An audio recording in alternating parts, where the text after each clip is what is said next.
On this week's Vaticano, we follow the Pope across what he calls the continent of hope, Africa. First, he stops into Kenya, then Uganda, and finally the Central African Republic on a 6-day trip that brought him and his message to the African continent for the first time in his life. Also, Germany's bishops visit Rome to pray at the tombs of the apostles and to speak over major challenges and hopes in their homeland with the Pope and Vatican officials. Also, a new library is established in the Vatican dedicated to Benedict XVI, and we take a look at an ancient English tradition in Rome. Now, on Vaticano.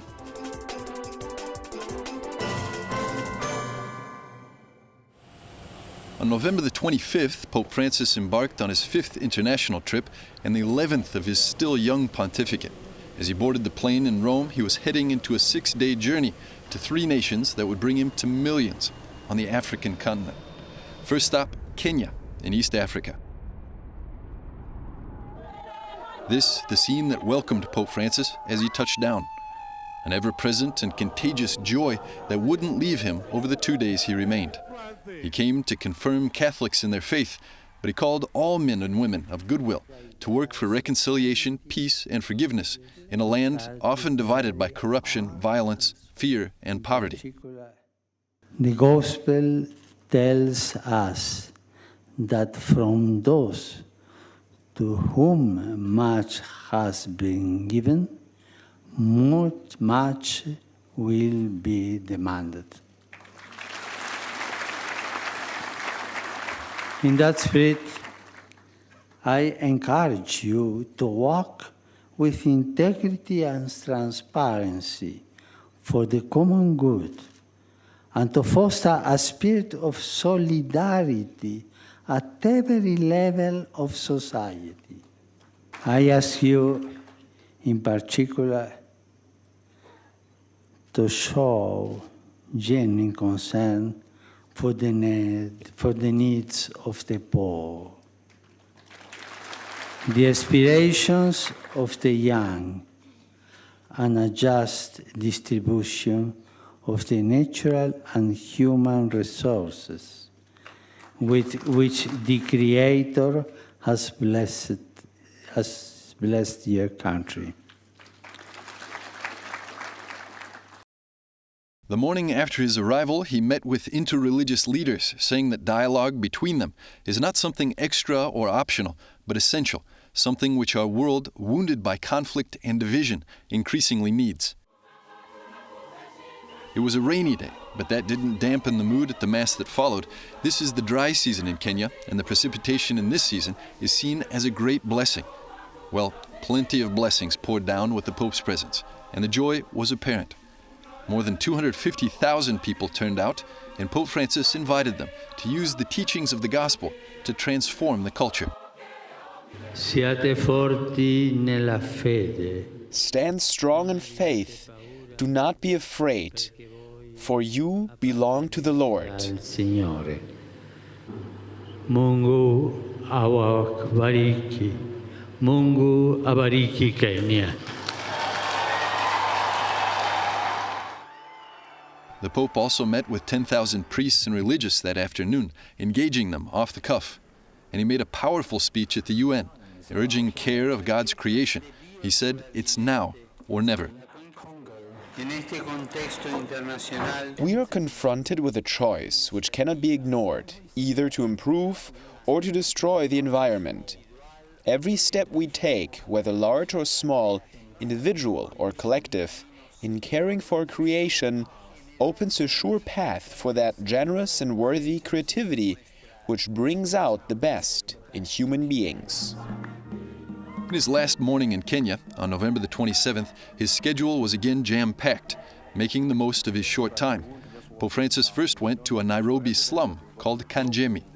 He said that the world has a lot to learn from those who live there, from the gospel values, the wisdom found in poor neighborhoods.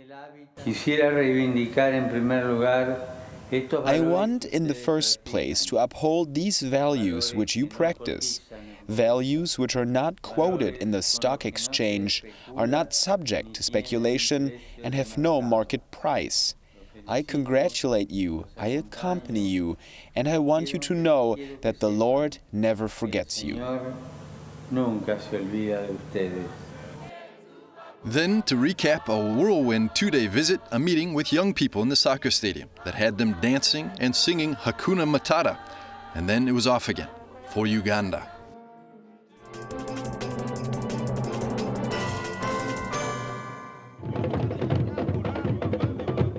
The third day out of Rome and the second African nation, Ugandans celebrating the arrival of the successor of Peter in their midst.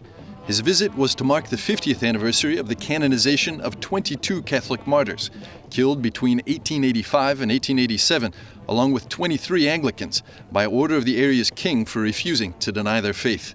In his first address to the president and state leaders, Pope Francis remembered the martyrs as national heroes. They remind us of the importance that faith, moral rectitude, and commitment to the common good have played and continue to play in the cultural, economic, and political life of this country.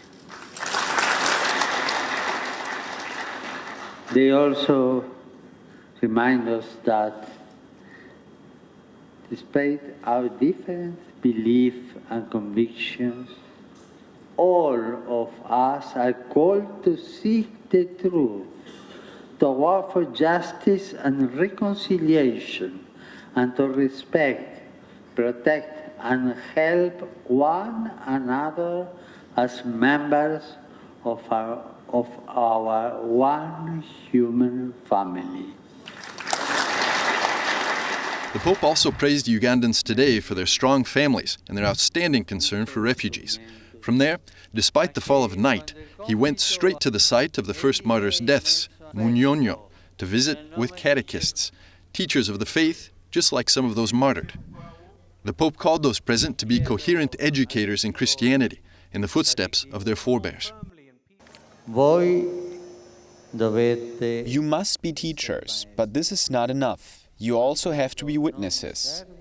Your example should speak to everyone of the beauty of prayer, the power of mercy and forgiveness, the joy of sharing in the Eucharist with all our brothers and sisters. The next morning, a solemn visit, first to the shrine dedicated to the Anglican martyrs, then to that of the Catholics, in a place called Namugongo. There, the Pope spoke of the beauty of passing on the faith fearlessly. If we, like the martyrs, fan daily the flame of the gift of the Holy Spirit who dwells in our heart, then we will surely become missionary disciples which Christ calls us to be. To our families and friends certainly, but also to those whom we do not know, especially those who might be unfriendly, even hostile to us. Then to a real party with young people, where there were also some very serious testimonies. A young woman, Winnie, born with HIV, now 24. She didn't feel right to be loved, but overcame it with her faith. A young man, Emmanuel, kidnapped along with classmates by a terrorist cell, trying to make sense of their deaths and his life. Pope Francis told all of the young people that with God's help, even death takes on new meaning. Through that death there is life, life for all. If I transform what is negative into positive, I am triumphant. But that can only be done with the grace of Jesus. Then a stop into a charity operation for the sick, elderly, and disabled, where he implored the world not to forget the poor. And he rounded out the chock-full day with a final event where he invited the nation's priests and consecrated religious to continue the legacy of faith handed on to them. Mártir significa testigo. Martyr means witness. The Church in Uganda, to be faithful to that memory, has to continue being a witness. It mustn't live on our savings. The past glories were the beginning, but you need to have future glories. And that is the responsibility that the Church gives you. Be witnesses as the martyrs who gave their life for the gospel. And with the dawn of a new day, it was time for a new country, this time a country at war.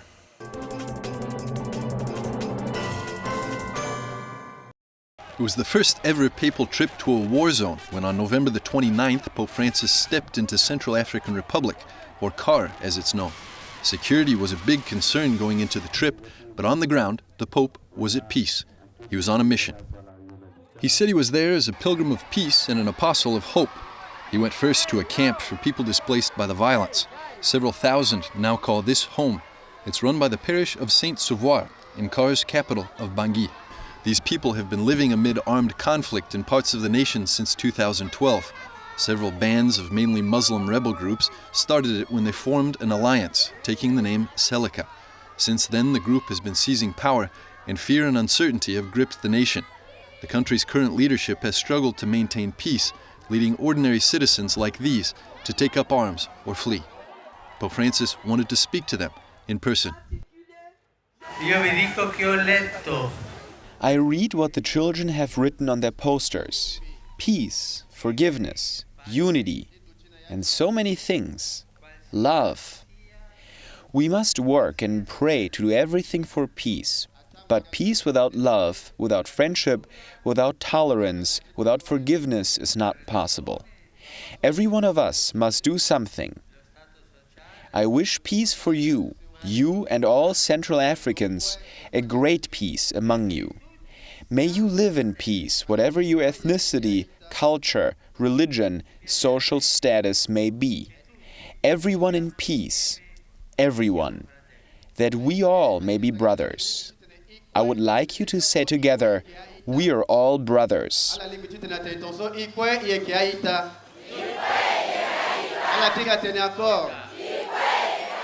One more time. And for this, because we're all brothers, we want peace. And he reached out to the local religious communities himself, visiting both the evangelical Christians at their theological seminary and Muslims at their mosque.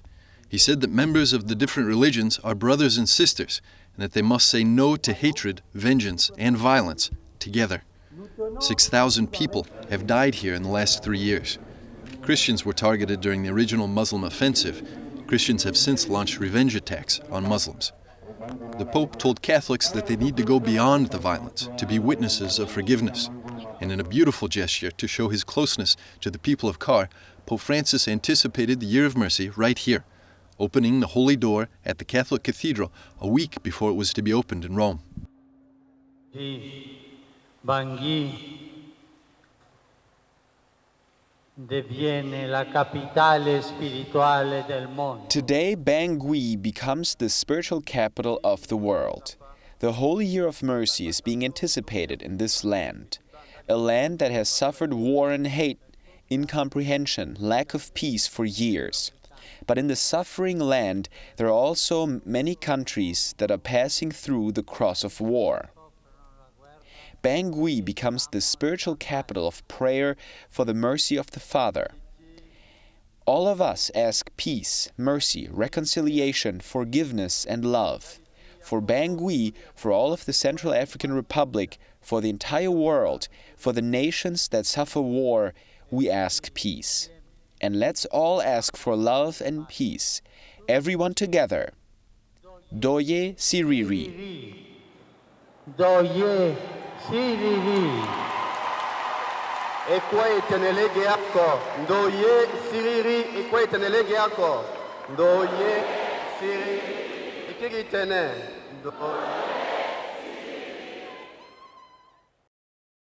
A door of mercy, an appeal for peace. And that was the image and the message he left behind.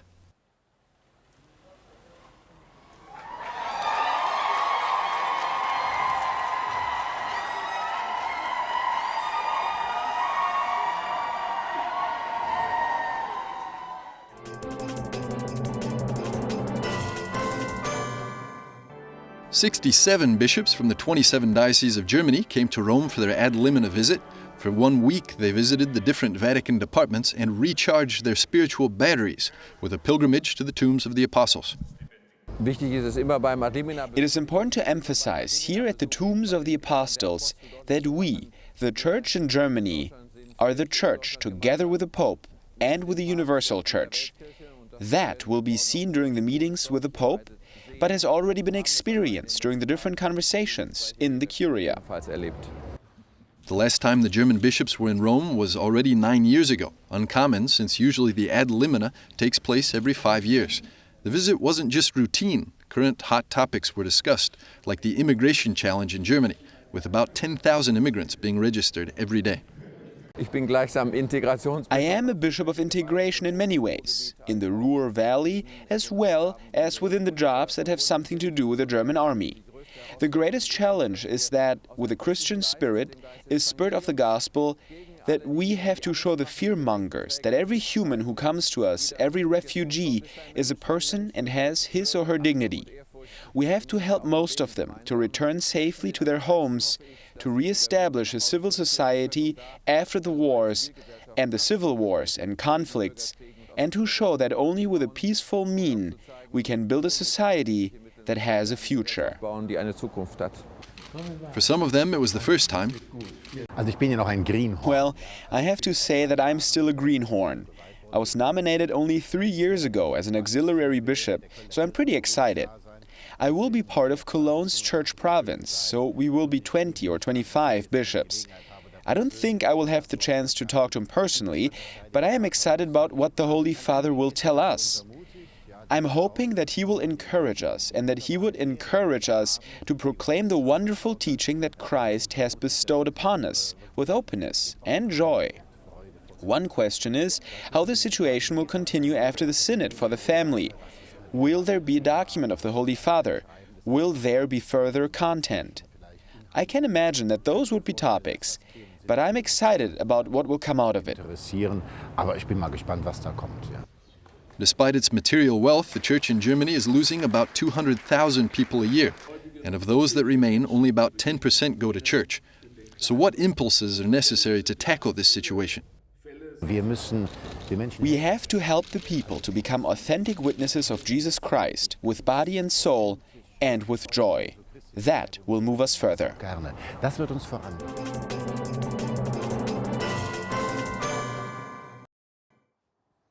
Centuries after 44 of its students were martyred, Rome's British seminary is still celebrating their sacrifice.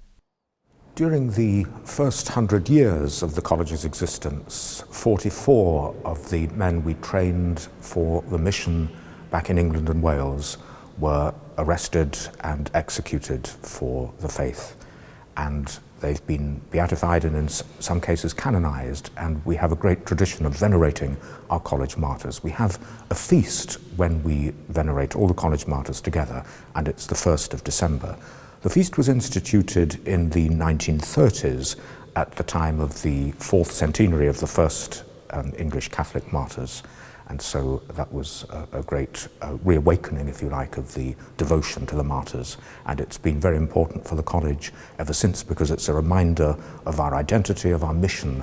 And we have the great tradition of our forebears who intercede for us, support us with their prayers, and give us a wonderful example of dedication and faith and courage. It's due to this legacy of holiness that the Brits' House of Study has been called the Venerable English College for the last 200 years. Of those killed and 130 more imprisoned, a full 41 have been canonized or beatified.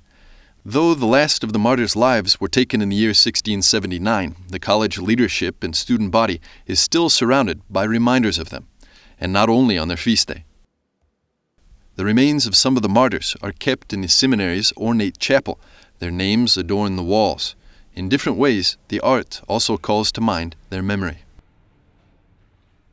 This painting you see in the background in the church here is a spectacular painting. It was commissioned by the seminary on its foundation, and it was painted in 1580 by an artist called Durante Alberti. And then when ever news returned to Rome that one of their brother priests had been put to death in England, the college community would come and gather in front of the painting, commemorating English martyrdom, this picture, and they would sing a hymn of praise to God, Te Deum Laudamus. And there are 32 depictions of martyrdom around the walls, and those of the Reformation times, martyrdoms of Thomas More and John Fisher, of our martyrs, Ralph Sherwin, St. Luke Kirby, and some other early martyrs of the Reformation, St. Edmund Campion. They're shown very graphically, and you need to perhaps give a health warning before people go in and see them, but they're a vivid reminder to us of what people gave their lives for and what a great sacrifice they made in the name of their faith, and that we walk in that tradition. They lived in this house, in this building, and we're literally walking in their footsteps. For current seminarians like Deacon David Howell, the witness and sacrifice of the martyrs continues to inspire. It's a constant challenge when you enter the church and think that in this church 44 men received that grace of martyrdom through their prayer and through the Mass they celebrated or attended. And it makes me ask myself, what graces am I receiving? What graces am I asking for? Am I asking for that grace to give up my life entirely? Perhaps I won't have the same challenges they had, but still I have to have that same self-gift, and that's the challenge that comes to my mind when I enter the church here. For our martyrs, they were fighting to keep England Catholic, but now we're fighting to keep England Christian. We're fighting to keep a basic sense of morality, and so the challenge we have spiritually is even greater. But we can rely on their intercession, because I know they pray especially for English Catholics. We are Catholic because of them, and I know they intercede for us with great power. In the English headquarters in Rome, despite the centuries that have gone by, the sense of history and gratitude to the martyrs who preceded them will not soon be forgotten.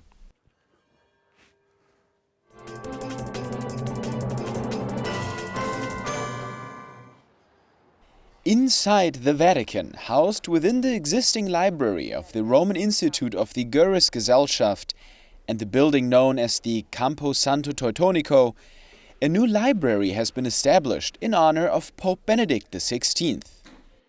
We met him, Joseph Ratzinger, Benedict XVI, so often here, and I stay here at the college since 1996. And so the idea came just spontaneously. Although the idea was spontaneous, the new library within a library is already quite substantial in size, with hundreds of books to read in over 30 languages. Some of them are in German, most of them I would say in Italian now. Our language which we have to complete is certainly English.